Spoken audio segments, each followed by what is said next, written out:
এই যে গ্রামবাসীরা রাতে একা যারা যেত, তারা সেই জিনিসগুলোকে বুঝতে পারতো এবং অনেক জিনিস ভয় পেয়ে মারা গেছে। দেখতে পাচ্ছ তোমরা ওপরটা কিন্তু হাট ভাই আর কি মারিস না। এখন 10টা বাজে, 10টার সময় এরকম কুয়াশা, মানে ভাবো তাহলে একটু, মানে 2 ঘন্টা 3 ঘন্টা আগে কীরকম কুয়াশা ছিল। এই হচ্ছে সেই ভয়ানক নীল সাহেবের কুঠি। এটা পিঠে, চুষি পিঠে, এটা মাসিমা আমাদের বানিয়ে দিল।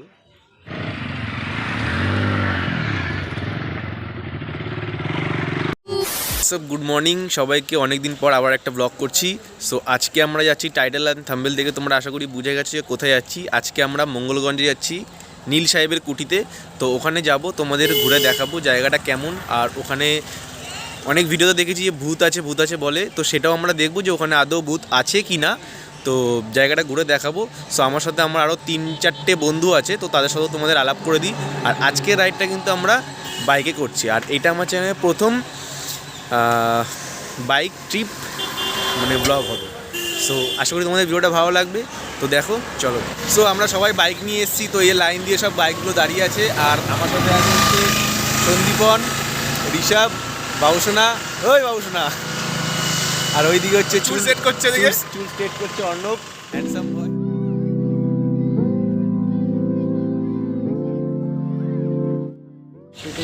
সো রাস্তাটা তো অনেক দূর, তো ভাবলাম সকালে এখন টিফিন করে 9টা বেজে গেছে, টিফিনটাও করতে হবে। তো এখানে একটা কাকুর দোকানে দাঁড়ালাম, গরম গরম লুচি আর ঘুগনি, চলো খেয়ে।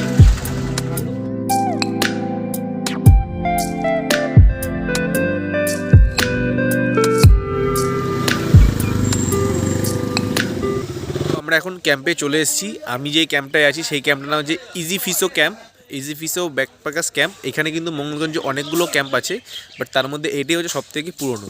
তো আমরা চলে এসেছি এখানে। এখন আমরা এখানে ভেতরে এন্ট্রি করব, চেক ইন করবো, সব কিছু ডকুমেন্টস ভেরিফিকেশন হবে, সব কিছু হবে। তারপরে আমরা একটা টেন্ট পেয়েছি আর একটা কটেজ পেয়েছি।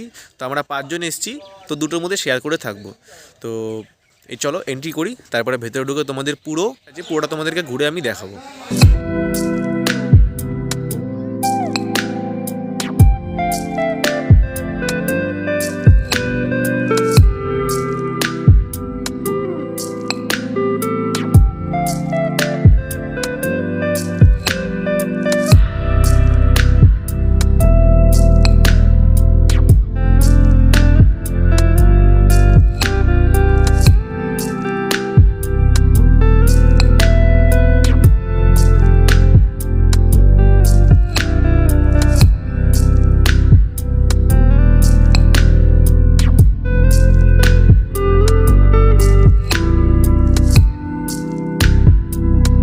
আস্তে আস্তে আমাদের হাতে একটা ড্রিঙ্কস দিল, এটা নর্মালি লেবু জল। তো আস্তে আস্তে ওয়েলকাম ড্রিঙ্কস তোমাদের দেবে এরকমভাবে। তারপরে তোমরা ভেতরে ঢুকবে, তোমাদের ক্যাম্প নেবে বা কটেজ নেবে, যেটা নেবে তোমরা নিতে পারবে। সো চলো তোমাদের আমি ক্যাম্পটা দেখিয়ে দিই, টেন্টটার ভেতরে কি আছে। সো ফার্স্ট একটা লক, সেকেন্ড আরেকটা লক আছে, খুলে এই হচ্ছে টেন্টের ভেতরটা। তো টেন্টের ভেতরে তোমরা একটা ফ্যান পেয়ে যাবে, যেটা এখন কোনো দরকার নেই। একটা সুন্দর জলের বোতল আছে, এখানে বালিশ আছে, গায়ে দেওয়ার কম্বল আছে, আর এখানে একটা পকেট টাইপের কিছু তোমরা তোমাদের জিনিস রাখতে পারবে। আর ওপরে একটা লাইট আছে। ব্যাস মোটামুটি এই ঠিকঠাকই আছে, টেন্টটা কোনো প্রবলেম নেই। এখানে কাঠে জলই রান্না হয় না?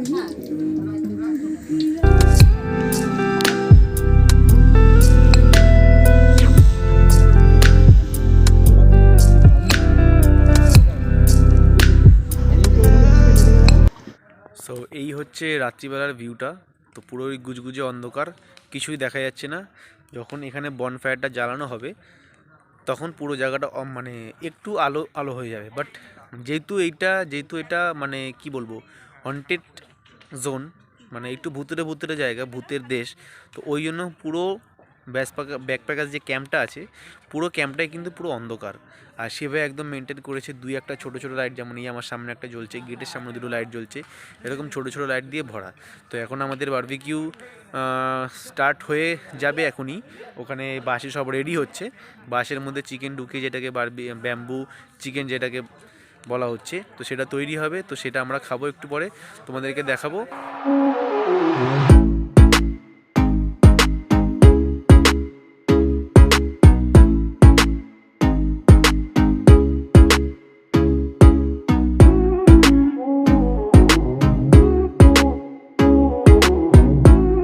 আমরা এখন এই নীল সাহেবের সেই কুটিটায় চলে এসেছি, যেটা আমরা দেখার জন্য এত দূর থেকে এসেছি। তো এইটা যে ওপরে যে যাওয়ার রাস্তাটা আছে সেটা কিন্তু তোমাদের টোটালি বন্ধ করে দিয়েছে। এই যে এখানে বেড়া দিয়ে পুরো এই জায়গাটাকে ব্লক করে দিয়েছে, তোমরা কিন্তু ওপরে আর যেতে পারবে না। তো জায়গাটা একটু অন্ধকার, বাট বাকিটা তোমাদের ভিডিওটা শেষের দিকেই তোমাদেরকে বলবো যে এই জায়গাটা সম্বন্ধে মেন কি বলতে চাই তোমাদেরকে আমি। এই হচ্ছে নীল সাহেবের সেই কুটিটা।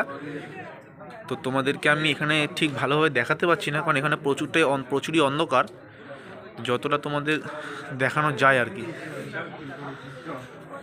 এই হচ্ছে সেই ভয়ানক নীল সাহেবের কুঠি। চারিদিকটা পুরো অন্ধকার, আর ওপরে এই যে দেখতে পাচ্ছ তোমরা, ওপরটা কিন্তু হাট ভাই আর কি মারিস না। এখানে গল্প বলছে, এক একটা ক্যাম্পের এক এক রকম গল্প শোনানো হয়, ঠিক আছে? যাতে বানিয়ে গল্প সাজানো, কারণ এই জিনিসগুলো অনেকে বলে, দাদুদা তুমি যেটা সত্যি কথা বলছো আমরা কি করে বিশ্বাস করবো? ঠিক, ভাবলাম মনে হয় বানানো গল্প। না, নিশি বলে কি বাস্তবে কিছু আছে? একদম আছে। নিশির ব্যাপারটা তোমাদের বলে দিচ্ছি। তোমরা এখানে কজন আছো? 5 জন। 5 জন। নিশিদাকে এইভাবেই হয়, তোমার চেনা সুরে ডাকবে। মনে করো তুমি তোমার কণ্ঠস্বর ধরে ওই ভাইকে ডাকছো, আচ্ছা এ ভাই চল, ভর হয়ে গেছে, যেতে হবে না অফিস। আচ্ছা এবার এই ভাই তাড়াহুড়ো করে উঠে বেরিয়ে পড়বে। আচ্ছা কিন্তু নিশির ডাকটা তোমাদের বলে দিচ্ছি 3 বারের বেশি হয় না। আচ্ছা, 3 বারের মধ্যে যদি আওয়াজ দিয়েছো তো বেরিয়ে গেছো। মানে সেটা মৃত্যু হতে পারে? হ্যাঁ, মৃত্যু তো হবেই। আচ্ছা। তোমাকে যদি কেউ বাধা না দেয় তুমি তো চলে যাবে তার পিছন পিছন। আচ্ছা আচ্ছা। নিশির ডাকে আমার পিসির ছেলে মারা গেছে কোথায় জানো? ওকে নিয়ে গিয়ে মেরেছে ওই যে কচুরপানা দেখছো, হ্যাঁ, ওই জায়গাটাই তাকে মেরেছিল। ওই কচুরিপানাটায়? ওই কচুরপানা মানে ওইটা রয়েছে ওখানে, বাঁশটা আছে, ওইটা যেতে পারে না, ওইটা দিক চিহ্নর জন্য সবাই গ্রামবাসীরা জানতে পারে যে ওই জায়গাটা, ঠিক আছে? ওই জন্য ওইটাকে আটকে রাখা হয়েছে কচুটাকে। আর যে ব্যক্তি ঘুরতে এসে মারা গেছিল তখন এই যে দেখছো তো জলের জন্য কালার করা হয়নি, এই পর্যন্ত জল উঠে গেছিল। আচ্ছা, এই অবধি জল থাকে? এই পর্যন্ত জল উঠে গেছিল আর কি, বর্ষার জলে, ঠিক আছে? সো বন্ধুরা, তোমরা দেখলে এটি মঙ্গলগঞ্জের প্রথম দিন। তো দ্বিতীয় দিনটা খুব শিগগিরই কিন্তু ভিডিওর মাধ্যমে তোমাদের সামনে তুলে ধরবো। তো আজকের জন্য এতটাই।